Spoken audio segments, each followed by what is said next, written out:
Du coup, c'est toi qui as travaillé cette nuit. Ouais, j'ai été assisté à mes côtés de Mathieu. Il a fait son boulot. Voilà. Moi, j'ai fait la partie la plus chiante, alterner des plans pour une interview. Oh. J'aimerais bien que des gens l'applaudissent. Merci. Donc, on vient d'arriver. Et on va aller faire la sieste. Comme vous voyez, par rapport à hier, le temps est nuageux. On espère. Ça a dû faire le temps est nuageux. Tu peux. Attends. Tu peux, voilà. On espère donc du coup que les étudiants du campus, plutôt que se poser, comme vous voyez sur l'herbe, plutôt que se poser sur l'herbe, iront enfin aux projections, au ciné-sieste ou alors au bus demain s'il fait toujours aussi moche. C'était la météo du campus Rennes. Voilà, à très bientôt. Tu nous as levé tôt ce matin pour faire la sieste en fait. Ouais, mais en fait, c'est ça qui est génial avec le cinéma de sieste, c'est que si tu t'endors, c'est que le film est mauvais. Par contre, si le film est bien, t'as aucune raison de t'endormir.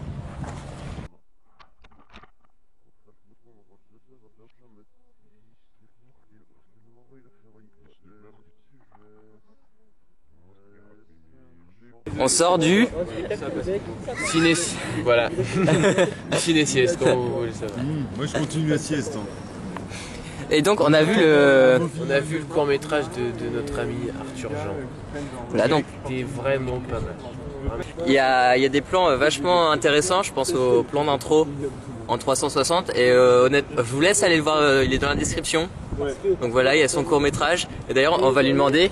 Alors donc, je m'appelle Arthur Jean et voici mon fidèle acolyte Nicolas Pelletier.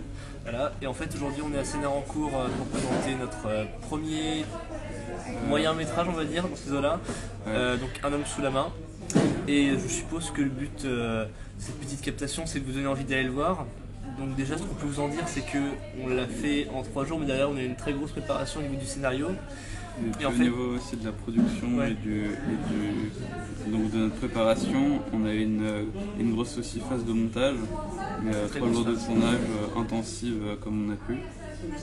Et donc déjà de base, c'est un court-métrage qui parle d'un homme plutôt basique qui en fait est vraiment enfermé dans le cadre du travail. Et en fait, finalement, donc sa vie reste très monotone jusqu'au moment où en fait il va justement développer une maladie donc qui s'appelle la maladie de la main étrangère. Et le truc, c'est que justement cette fameuse maladie a pour caractéristique de faire agir une main en fonction de ce que l'homme veut réellement. Et donc du coup, ça va complètement bouleverser sa petite vie monotone et puis ça va lui faire quelques choix et puis le faire un petit peu évoluer dans sa condition d'homme. Quel a été le déclic pour vous pour réaliser ce court-métrage? L'idée principale, des inspirations de films, ou si ça vous est venu D'abord, on a eu une idée, c'était d'en faire un petit court-métrage explicatif sur justement juste ce phénomène. Donc c'est vraiment montrer qu'est-ce qui se passe quand on l'a, ce phénomène de la main étrangère. Ensuite, on a voulu un peu laisser l'idée de côté. Et quand on a entendu parler justement de ce festival à Sénart-en-Cours, on s'est dit que c'était le meilleur moyen de se motiver à faire quelque chose pour venir le présenter ici. Du coup, c'est le festival qui a décidé pour le ciné-sieste ou c'est vous? En fait, c'est le festival justement qui a décidé et on doit vous avouer pour petite anecdote qu'en fait on s'est dit merde, le ciné-sieste. Donc ça veut dire qu'en gros c'est vraiment la catégorie des films chiants. Et en fait pas du tout, le ciné-sieste c'est un super concept. En fait on regarde des films allongés, vraiment en mode cocooning.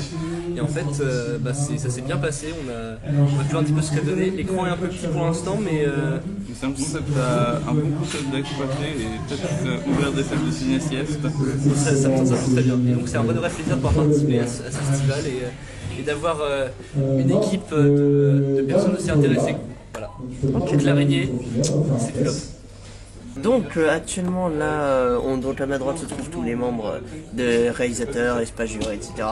Et on est en train de dérusher un peu toutes les vidéos faites avec l'appareil photo, la GoPro également, de façon à préparer le montage de ce soir pour la journée vlog du mardi. Donc on se prépare, en attendant 18h, normalement on aura un peu comme un blind test, mais ce sera différent. Ce sera avec des dessins. Un Movinari. Rapprochez-vous les enfants. Des films avec des dessins. Donc du coup on a gagné tout ça comme DVD, tu vois. Alexandre, on a été plutôt... Pour avoir deviné... bon. Alors Alexandre, pour avoir deviné... E.T. Dessiné par moi-même, enfin j'ai dessiné les un quart on va dire, avec son doigt magique, il a eu le droit à peut-être chapitre 2, hésitation. Je tiens à dire que je suis très content parce que j'ai le 5. Moi, alors je n'ai pas deviné Alice au Pays des Merveilles, mais j'ai quand même gagné ce magnifique DVD qui n'est pas la version Disney.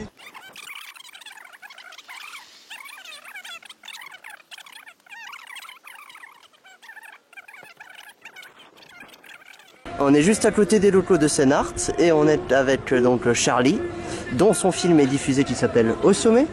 Donc Charlie, peux-tu nous résumer un petit peu ton film? Le film,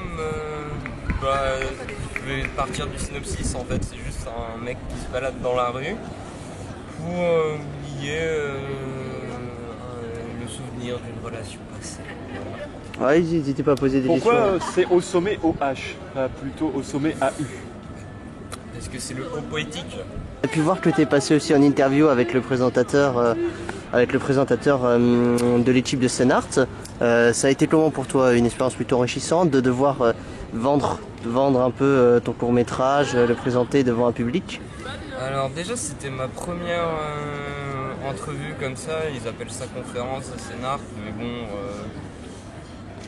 je dirais plutôt entrevue et au final je vais pas tant parler de mon film que ça, je vais plutôt défendre mon parcours et mon point de vue sur l'art du spectacle, point de vue de l'art du spectacle de Caen bien sûr. Non pour le coup juste avant j'étais bien stressé et l'interview s'est plutôt bien passée et au final j'en ressors assez content et j'aimerais bien que ça se reproduise à l'occasion. Beaucoup apprécié cette journée, oui c'est vrai, on a fait moins de choses qu'hier. Après mine de rien, avoir vu les réalisateurs en interview dans des courts-métrages, c'était assez enrichissant quand même. Les courts-métrages préférés? Mon cher Alexandre, du coup, verdict de cette journée? On a fait moins de choses, c'était cool de se reposer un peu. On a dormi dans l'air, fait un ciné-sieste, c'était cool, ça repose. Une bonne soirée, des gens intéressants, très intéressants. Genre il y avait Clément et d'autres gens intéressants qu'on connaissait pas et qui étaient plus intéressants. Ouais. Enculé. Verdict, mon petit Clément. Bonne journée, on n'a pas fait non plus énormément de choses comme hier, mais je pense que ouais, la soirée où ils nous ont montré tous les films en compétition, ça fout des claques dans la tête de voir ce qu'on peut faire avec plus ou moins de... plus ou même rien du tout comme budget, et c'est là où tu te dis que finalement les films que tu préfères sont pas forcément ceux avec beaucoup de budget, et ouais vraiment il y a vraiment beaucoup de part artistique dans ce qu'on a vu et vraiment beaucoup d'originalité et c'était vraiment plaisant à voir. Et toi Gilou? Alors, une bonne journée comme hier, moins rempli, un peu plus tranquille on va dire, bonne surprise à la fin, court-métrage. Pour moi le verdict, celui que j'ai préféré c'était celui en arrière, on voit pas souvent ça, des films montrés en arrière. Bonne surprise. Ouais, alors il y avait aussi un film d'animation en 2D, je sais pas si ça vous a plu, c'était le seul film d'animation d'ailleurs de la sélection, hormis les images virtuelles du tout premier film, on va dire franco-japonais. T'en as pensé quoi du film d'animation, le troisième de la sélection? J'ai vraiment beaucoup aimé le film, c'était vraiment... J'ai bien aimé le côté poétique. Et puis surtout le gros boulot qu'ils ont eu, parce que c'est vraiment que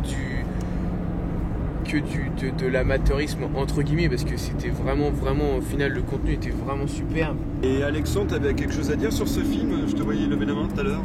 Non, c'est juste que le travail était assez impressionnant, mais je trouve qu'ils sont vachement peut-être pris la tête finalement, parce que j'ai vu pas mal de courts-métrages sur d'autres festoches d'animation qui rendait un format peut-être moins authentique mais plus beau, tout en n'étant pas été fait à l'ordi, et je trouvais que voilà, l'image était un chouïa bizarre, un chouïa pas très belle, mais voilà, ils ont expérimenté plein de choses, c'est pour ça. Je pense que ça a voulu tout aussi faire en fait, ce que j'arrive à faire, voilà. Je pense que ça venait de... C'était aussi un espèce de choix, dans le choix dans les dessins, le choix dans... Justement, je trouvais que ça rajoutait un charme à l'œuvre, de la simplicité dans les dessins, dans la réalisation de la chose, et ça donne vraiment quelque chose de bricolé. On ressent vraiment du bricolage et ça fait plaisir aux yeux. D'accord. Et Mathieu, Voilà. quelle est ton opinion sur le film de gymnastique? Gymnastique. Alors. Le Fiotte, voilà. Le Fiotte, c'est ça. Alors, assez. Je sais pas trop quoi en penser parce que c'était quand même. C'était pas mal. Il y avait de bonnes choses. J'ai beaucoup aimé la fin qui sort un peu des sentiers battus. Ça finit pas sur un vieux truc mélodramatique dégueulasse. Ça donne un brin d'optimisme. Non, franchement, le film est pas mauvais, mais il manque une petite. Un petit truc, tu vois, ce petit truc, ce petit brin scénaristique qui rendrait le court-métrage, qui ferait passer le court-métrage de très bon à excellent en fait. Oh putain, il dort. Ah mais là il dort. Mais il dort littéralement.